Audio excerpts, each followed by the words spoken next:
ada dua metode yang diikuti oleh masyarakat.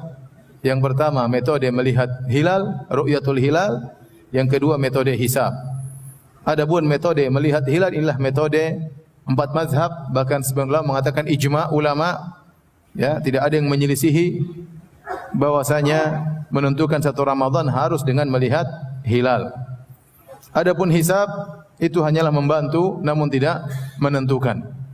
Dengan hisab kita bisa memperkirakan apakah hilal terlihat atau tidak. Tetapi yang menentukan satu Ramadan adalah terlihatnya hilal, bukan wujudul hilal, bukan adanya hilal.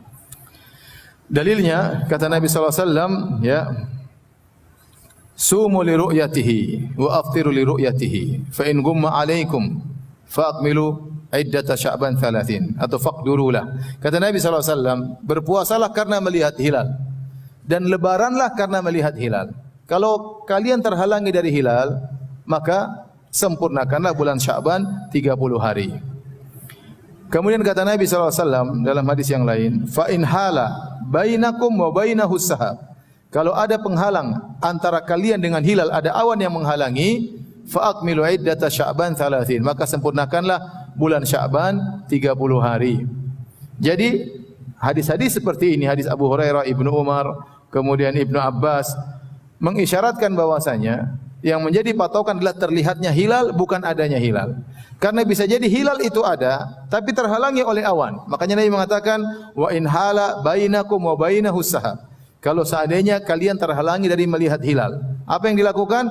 Maka lanjutkan bulan Sya'ban 30 hari. Berarti besok belum satu Ramadan. Inilah metode yang ditempuh oleh 4 mazhab dan juga metode ditempuh oleh pemerintah kita, ya, sehingga kita tinggal menunggu kapan pengumuman satu Ramadan. Saya gambarkan secara sederhana. Misalnya metode hisab dengan hisab kita bisa menentukan letak-letak matahari, posisi matahari, sehingga kita bisa menentukan waktu-waktu salat. Demikian juga kita bisa menentukan posisi bulan. Tanggal sekian posisi bulan di mana, dan bisa jadi hisab tersebut akurat. Memang ada khilaf di antara ahli hisab, tapi banyak hisab yang akurat.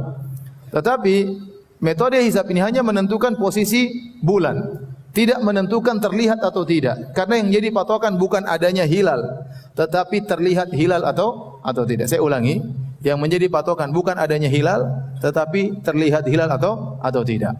Contoh, ya, kalau hilal ini misalnya ini adalah cakrawala. Jadi hilal kapan dilihat? Hilal dilihat tatkala matahari tenggelam. Begitu titik matahari tenggelam, orang akan melihat hilal. Nah, hilal itu kalau berada di atas cakrawala, misalnya kita di pinggir pantai, kemudian matahari tenggelam.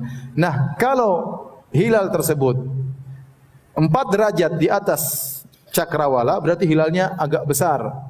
Dan dia akan bertahan di cakrawala sekitar 4 kali 4 menit, sekitar 16 menit, dan dia akan tenggelam.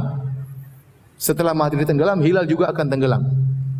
Ya, tetapi dia berada di cakrawala agak lama. Kalau 4 derajat. Kalau dia 3 derajat berarti hilalnya semakin kecil, umurnya masih sangat muda.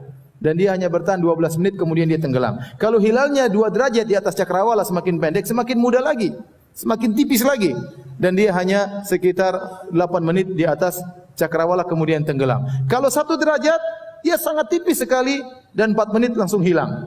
Oleh karenanya begitu matahari tenggelam orang berusaha lihat. Nah, menurut kenyataan yang ada, kalau hilal masih di bawah 2 derajat, itu enggak mungkin terlihat. Kenapa tidak mungkin terlihat? Dia sangat tipis, sehingga dia masih kalah dengan sisa cahaya matahari yang tenggelam. Paham? Matahari tenggelam masih ada cahayanya kuning. Ini menutup hilal yang sangat tipis yang cuma 2 derajat di atas apa? Cakrawala. Nah, kalau kita hitung dengan metode hisab, ternyata hilal umurnya baru 1 derajat, kemungkinan besar tidak terlihat. Tetapi kita tetap berusaha melihat. Tetap berusaha menjalankan sunnah, berusaha melihat. Ya, karena pernah terjadi kalau tidak salah di Yordania, sampai pemerintah mengumumkan berdasarkan hisab tidak mungkin terlihat. Tahu-tahu terlihat. Entah salah hisabnya, entah hilalnya lebih terang, enggak tahu. Intinya, secara hisab, kalau hilal dihitung ternyata umurnya baru 2 derajat di atas cakrawala, maka ini sangat sulit untuk terlihat. Kenapa? Dia sangat tipis dan dia cuma di udara sebentar, di cakrawala sebentar, di langit sebentar, kemudian dia masih kalah dengan cahaya matahari yang apa? Yang masih kuat. Tapi kalau menurut perhitungan hilal 3 derajat, 4 derajat makin dilihat. maka dilihat apakah terlihat atau tidak. Jadi saya katakan metode hisab hanya membantu tetapi tidak menentukan, karena yang menjadi patokan adalah terlihatnya hilal, bukan adanya hilal. Bisa jadi menurut hitungan hilal ada tapi enggak mungkin terlihat. Contoh, seorang menghitung hilal cuma 1 derajat di atas cakrawala. Ada enggak hilalnya? Secara hitungan? Secara hitungan ada atau tidak? Ada. Mungkin dilihat, enggak mungkin terlihat. Nah, terus kita puasa atau tidak? Tidak. Berarti yang jadi patokan bukan adanya hilal, tetapi terlihatnya apa?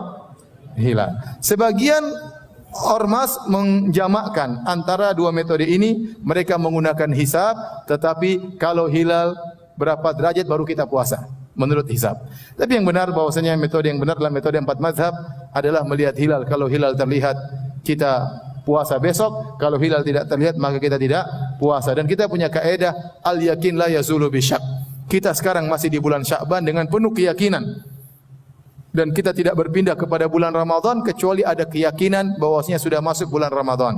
Bagaimana? Dengan dua keyakinan. Terlihat hilal berarti besok Ramadan, atau menyempurnakan Sya'ban 30 hari berarti besok Ramadan. Karena bulan tidak lebih dari 30 hari bulan Hijriah.